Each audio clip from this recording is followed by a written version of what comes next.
Terima kasih pemirsa, Anda kembali menyaksikan Kominfo Newsroom. Ketua Umum Dekranaz Wuri Ma'ruf Amin meresmikan kantor Dewan Kerajinan Nasional Daerah Provinsi Papua Barat Daya. Dekranazda Papua Barat Daya didorong menjadi wadah yang memiliki jaringan luas untuk mengakomodasi seluruh hasil kerajinan UMKM, sebab potensi kerajinan yang dikembangkan UMKM di Papua Barat Daya dinilai cukup tinggi dan menjanjikan. Dewan Kerajinan Nasional meresmikan operasional kantor Dewan Kerajinan Nasional Daerah Provinsi Papua Barat Daya di Kota Sorong. Usai peresmian, Wuri Ma'ruf Amin selaku Ketua Umum Dekranaz bersama dengan anggota Organisasi Aksi Solidaritas Era Kabinet Indonesia Maju meninjau kantor Dekranazda Provinsi Papua Barat Daya. Produk yang ditampilkan di kantor Dekranazda Provinsi Papua Barat Daya antara lain tas anyaman, penutup kepala, tas rajut, noken, kain tenun, pelepah pahat, dan mahkota pelepah pisang. Semoga dengan diresmikannya kantor Dekranaz ini dapat memberikan manfaat, kemajuan kepada kerajinan dan perajin di Papua Barat Daya. Dekranaz Pusat mendorong pelaku usaha mikro kecil menengah di Provinsi Papua Barat Daya melalui program strategi sebagai upaya untuk mempercepat perkembangan UMKM serta mendorong kreativitas dan inovasi di sektor kria. Menurut Wuri Ma'ruf Amin, UMKM sektor kria telah berkontribusi signifikan bagi perekonomian negara Indonesia. Pelaku usaha UMKM kria tidak hanya menciptakan produk bernilai ekonomi, tetapi juga mewariskan kekayaan budaya dan tradisi bangsa Indonesia hingga dikenal oleh dunia. Oleh karena itu, Dekranaz mengajak para pelaku UMKM kria, desainer, akademisi, seniman, masyarakat umum, serta pemerintah dan pemangku kepentingan terkait untuk memperkuat kolaborasi dan sinergi. Selain itu, penting bagi UMKM untuk memenuhi legalitas usaha dengan memiliki nomor induk berusaha atau NIB yang saat ini sangat mudah dilakukan. Dengan adanya kebijakan peningkatan kemudahan berusaha melalui mekanisme perizinan berusaha berbasis risiko. Kedua, susun rencana dan program kerja yang inklusif dan terukur agar pengembangan potensi dan peningkatan kompetensi UMKM kria di seluruh Indonesia dapat terus berkelanjutan, serta mampu menarik kemitraan investasi dan melibatkan lebih banyak pelaku UMKM lokal. Pemerintah Sulawesi Tengah telah mencanangkan Provinsi Sulawesi Tengah Negeri 1000 Megalit. Pencanangan ini dilakukan untuk mewujudkan penetapan warisan budaya dunia megalit di kawasan oleh UNESCO, meningkatkan kemajuan kebudayaan, pengembangan pariwisata, pemberdayaan masyarakat, peningkatan kolaborasi, serta promosi pendidikan.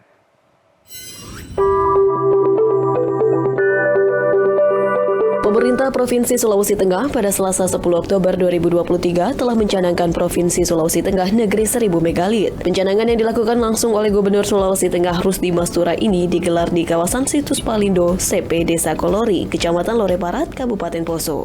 Pencanangan ini dilakukan untuk mewujudkan penetapan warisan budaya dunia megalit di kawasan oleh UNESCO, meningkatkan kemajuan kebudayaan demi tercapainya Indeks Pembangunan Kebudayaan Provinsi Sulawesi Tengah, meningkatkan kesadaran masyarakat tentang pentingnya megalitik, pengembangan pariwisata, pemberdayaan masyarakat, peningkatan kolaborasi, serta promosi pendidikan.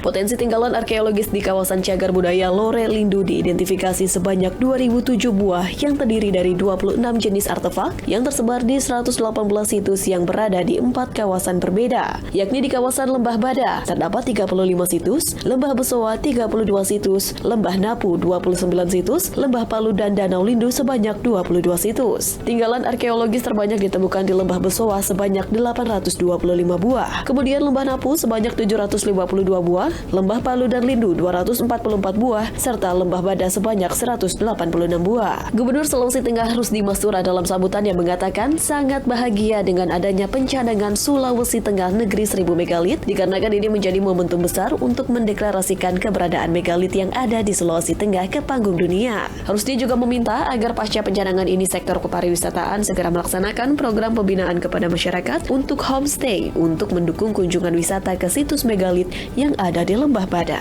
Dan kemudian saya juga minta kepala dinas pariwisata nanti untuk mendukung ini.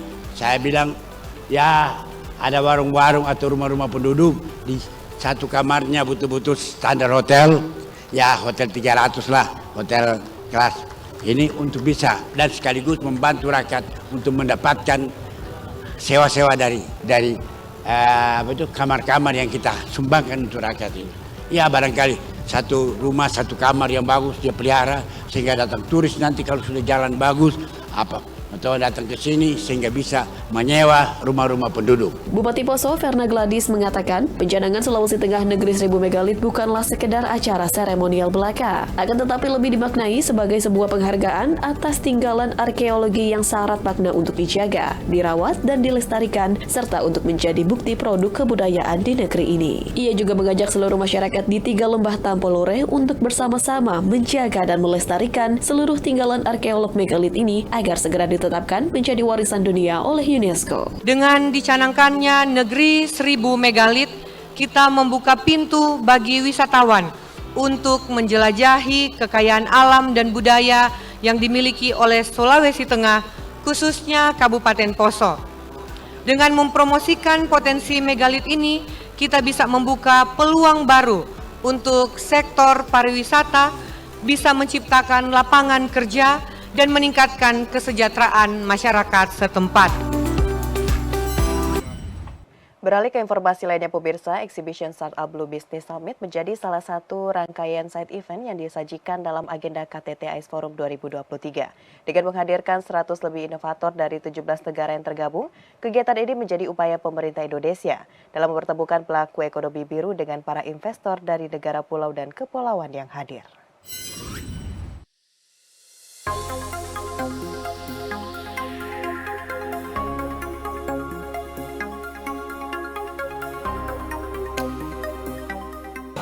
Halo pemirsa, saya sedang berada di Startup Blue Business Summit yang merupakan menjadi salah satu bagian atau side event dari penyelenggaraan KTT AIS Forum 2023. Kegiatan ini menjadi momen penting untuk para pelaku usaha ekonomi biru dalam mengembangkan bisnisnya maupun UMKM dan startup lokal maupun internasional yang tergabung dalam kegiatan KTT AIS Forum 2023. Bagaimana isi dari exhibition kali ini?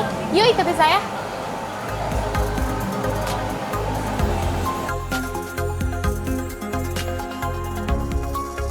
Berbagai UMKM lokal maupun internasional turut mewarnai gelaran side event KTT AIS Forum 2023 melalui Exhibition Startup Blue Business Summit yang dibuka dari tanggal 10 hingga 11 Oktober 2023 di Taman Cepun, BNDCC 2, Kabupaten Badung, Bali. Dengan mengusung tema On Ocean of Solution, Startup Blue Business Summit memperkenalkan berbagai produk ramah lingkungan dari 100 lebih inovator yang tergabung dalam 17 negara terpilih meliputi Indonesia, Madagaskar, New Zealand, hingga negara Belize menawarkan produk daur ulang sampah, berbagai kerajinan lokal hingga mesin pembuat kopi berbahan dasar plastik untuk mengisi ruangan pameran Startup Blue Business Summit 2023. Head of AIS Blue Hub, Marcelo Winata menjelaskan, dengan mengusung tema On Ocean of Solution, kegiatan ini merupakan upaya yang dilakukan Indonesia dalam mengembangkan ekonomi biru sebagai bentuk perwujudan untuk mencapai pembangunan berkelanjutan atau Sustainable Development Goals atau SDGs. Yang kita mau build sebenarnya ekosistemnya. Yang mau kita pinpointnya adalah gimana caranya kita bisa membawa mereka dalam satu ekosistem di mana mereka bisa ngerasa terdukung bahwa apa yang mereka kerjakan tuh mereka nggak kerjain sendiri, tapi banyak loh yang care dan banyak juga yang mau ikutan dan lihat inovasi mereka. Ya mungkin selama ini kalau sektor biru itu suka bingung gitu kan, kemana nih saya, apakah saya termasuk sektor biru atau tidak, tapi di sini kita mau mereka membawa mereka tuh, oh mereka itu termasuk sektor biru dan nanti ke depannya in the long term kita mau bawa orang-orang ini bisa lebih disupport dari semua sisi stakeholder kayak gitu. Salah satu startup Indonesia yang turut berpartisipasi dalam kegiatan ini adalah startup Plustik asal Bogor, Jawa Barat. Reza Hasfinanda selaku CEO Plustik menyampaikan, keikutsertaannya dalam kegiatan Startup Blue Business Summit 2023 adalah sebagai bentuk salah satu upaya yang ia lakukan untuk menjaga lingkungan dan keresahannya dalam menangani sampah di Indonesia, utamanya di daerah Bogor, Jawa Barat. Plustik itu adalah high impact startup. Kita fokus pada sampah plastik rendah nilai seperti kantong kresek, saset, popok, sedotan, apapun sampah plastik yang ditemukan di TPA, kita ambil dari TPA Galuga Bogor dan kemudian kita ubah menjadi barang yang tidak sekali pakai. Keterlibatan kita di AIS kali ini karena produk kita baru saja memenangkan Good Design Award dari Jepang, jadi kita bangga untuk bisa memamerkan produk paving block kami ke teman-teman dan para peserta dari negara-negara AIS ini. Tujuan ikut AIS supaya kita bisa mendapat exposure internasional, karena salah satu tujuan dari Plustik adalah supaya kita bisa mengekspor hasil produk kami yang terbuat dari sampah plastik rendah nilai. Selain itu juga untuk bertemu, bertukar pikiran dengan teman-teman yang mempunyai visi dan misi yang sama, terutama dalam hal pelestarian lingkungan.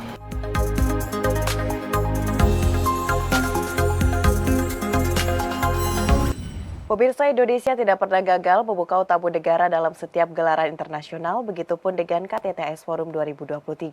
Bertemakan laut, keindahan terumbu karang dan ikan-ikan di laut Indonesia diterjemahkan dalam grafis visual yang memukau.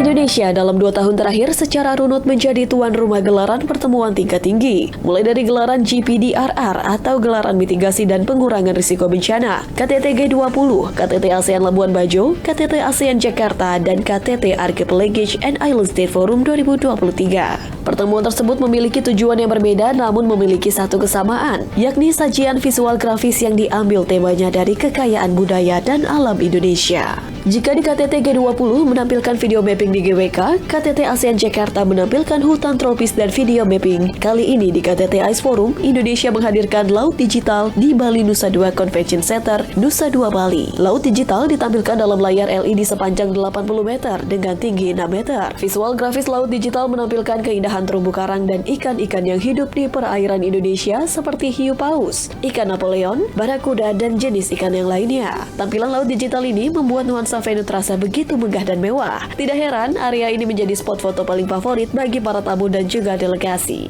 Tampilan visual bawah laut KTT AIS Forum muncul dari 2 orang visual kreatif dan 1 arsitektur yang saling bekerja sama untuk menghadirkan konsep terbaik bagi Indonesia. Jadi memang konsep besarnya kita mengikuti tema. Tema besarnya kan memang fostering collaboration, enabling innovation for our ocean and for our future gitu. Jadi memang konsepnya laut adalah masa depan kita semua gitu. Kemudian masuk ke area foyer sini, kita tampilkan kekayaan laut Indonesia gitu. Jadi biotanya semuanya itu khas Indonesia. Dan di situ juga kita mau menampilkan bagaimana pemanfaatan dari kekayaan alam ini harus memperhatikan keseimbangan antara nilai ekonomis dan nilai ekologis gitu. Senada dengan tema Voyager LED, tema laut juga diterapkan sedari venue penyambutan tamu negara, lobi press conference, hingga ruang rapat utama KTT AIS Forum. Nah, di dalam ruang meeting itu kita bikin meja meetingnya itu seperti melingkar, lalu kita buat satu bilah-bilah di dalamnya juga dengan akrilik yang transparan dengan cahaya biru tipis itu menggambarkan air juga ya, menggambarkan air. Di situ di tengah-tengahnya itu ada logo AIS. Jadi leaders itu berdiskusi menghadap satu sama lain dengan bentuk lingkaran dan dengan logo tersebut. Jadi kita ingin menciptakan satu tema conference experience yang baik bertemakan laut untuk semua gitu. Itulah mereka di balik megahnya visual LED Aquarium KTT AIS Forum 2023. Dari tangan kreatif anak bangsa, kekayaan alam Indonesia diangkat dan ditampilkan secara visual ke tahap yang baru dan berbeda. KTT AIS Forum menjadi agenda internasional penutup akhir tahun 2023. Desain visual karya anak bangsa selanjutnya akan masyarakat jumpai dalam Forum Air Sedunia pada tahun depan. Pemirsa, usai jeda pariwara, kami akan kembali dengan informasi lainnya. Tetaplah bersama Kominfo Newsroom.